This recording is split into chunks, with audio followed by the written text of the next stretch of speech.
Codegérien, codegérienne, bienvenue dans cette vidéo. On va parler aujourd'hui d'une news extrêmement intéressante puisque Rango Exchange va vous permettre d'envoyer, de transférer des fonds directement vers la blockchain Kujira et pas seulement. Mais c'est ça la news qui nous intéresse le plus puisque ça va permettre d'avoir plus finalement de fonds qui vont pouvoir se déplacer vers Kujira. Vous voyez qu'en fait, on a plusieurs blockchains. Il y en a 40 là actuellement sur Rango Exchange.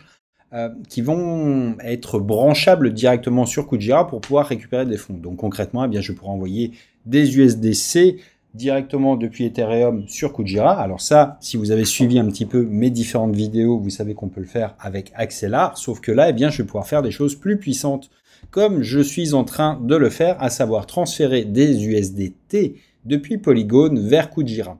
Alors concrètement, évidemment, l'USDT n'arrivera pas sur Kujira, mais il va suivre une route qui va être d'envoyer depuis Polygon mes USDT vers, alors je ne sais plus lequel, ça doit être OneInch finalement qui va convertir en AXL USDC. Ensuite, ces AXL USDC, il va les envoyer vers Axelar et ensuite Axelar va les envoyer vers Kujira. Tout ça en un seul clic. Alors évidemment, c'est plus complet et puissant que ça puisqu'on va pouvoir finalement brancher l'ABSC, Polygon, Ethereum, Osmosis, Juno, etc. Vous pouvez le faire avec l'IBC directement. Vous avez Avalanche, vous avez Bertram, vous avez Phantom, vous avez Optimism, vous avez Moonriver, Moonbeam, bref, vous en avez plein d'autres. Et surtout, il y en aura à l'avenir encore d'autres. Mais vous pouvez le faire dans les deux sens, c'est-à-dire finalement envoyer des fonds depuis Kujira vers un autre réseau de cette manière-là. C'est-à-dire là, je vais sélectionner finalement, je ne sais pas, mes USDT que je pourrais avoir,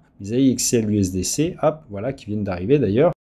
Et finalement, je pourrais les sélectionner et les renvoyer sur Polygon, par exemple, pour recevoir des USDT à la place. Alors évidemment, là, ça reconvertirait mes AXL USDC en USDT, et ça les enverrait vers Polygon. Vous voyez qu'il y a forcément un petit delta, qu'on perd un petit peu d'argent, et c'est normal. Ça vous donne la route d'ailleurs. Et ça, c'est quelque chose qui est, encore une fois, une excellente nouvelle, puisque ça va être plus simple d'envoyer des fonds vers Kujira, encore une fois. Alors aujourd'hui, on a Cadeau Monnaie qui permet de faire des dépôts en carte bleue directement vers Kujira, pas seulement, mais vers Kujira aussi. Ça permet de faire rentrer des liquidités de cette manière-là. On peut utiliser Axelar pour transférer des AXL USDC, donc directement depuis satellite.money, j'en ai déjà parlé dans d'autres vidéos. Et puis, là, on a quelque chose qui est encore plus simple puisque ça permet d'envoyer d'autres tokens vers Kujira pour recevoir de l'AXL USDC. Et ça, c'est très très bien puisque ça va encore une fois augmenter considérablement les portes d'entrée. Plus c'est simple de transférer de l'argent vers ce réseau-là, et plus ça lui donnera finalement de la facilité à être exploité, à faire rentrer de nouvelles personnes dedans. Aujourd'hui, plus c'est compliqué, plus il y a de friction, et plus c'est un frein à l'adoption finalement. Tout le monde se dit « Ah, ok, ça a l'air sympa, je vais essayer », sauf que si ça prend une demi-heure, 3/4 d'heure pour envoyer, acheter des atomes, par exemple, les convertir, les machins, les envoyer vers Kujira, bref, vous voyez un peu la mécanique, c'est pas immédiat. Là, en fait, on peut avoir quelque chose qui est immédiat. Et ça, c'est encore une fois extrêmement intéressant. Alors immédiat, c'est pas tout à fait vrai, dans le sens où plus il y a de protocoles qui sont impliqués entre guillemets dans la transaction, et plus ça prend de temps. C'est-à-dire que là, dans celui que j'ai fait, c'est-à-dire Polygon USDT, il faut que les USDT soient convertis. On va le voir, tiens d'ailleurs. Vous voyez qu'en fait, j'ai envoyé $40 depuis Polygon. Ils ont été convertis avec OneInch en AXL USDC, donc là quasiment sans frais. Ensuite, sans frais. Ils sont envoyés ensuite vers Axelar qui, lui, va les transférer vers Kujira. Et vous voyez qu'il y a une erreur finale, mais pas de problématique puisqu'ils sont arrivés en fait dans mon wallet. Donc bon, bref, peu importe, mais ça vous donne quand même les différentes étapes. Et là, pour le coup, ce qu'il faut retenir, c'est que finalement, à chaque fois, il y a un petit délai, quoi, tout simplement. Évidemment, il y a des petits frais aussi, mais qui sont pas proportionnels. Si on envoyait, je sais pas, $1000 par exemple, on recevrait combien? On recevrait 998. Donc vous voyez que les frais sont très faibles aussi, et ça aussi c'est extrêmement intéressant et important. Bref, voilà pour cette petite présentation. Alors concrètement, comment est-ce qu'on fait tout ça? C'est assez simple. On va, quand on arrive sur cette partie-là, hop, allez, on va revenir ensemble dessus. On va faire Voilà, donc là, j'arrive sur quelque chose de vierge.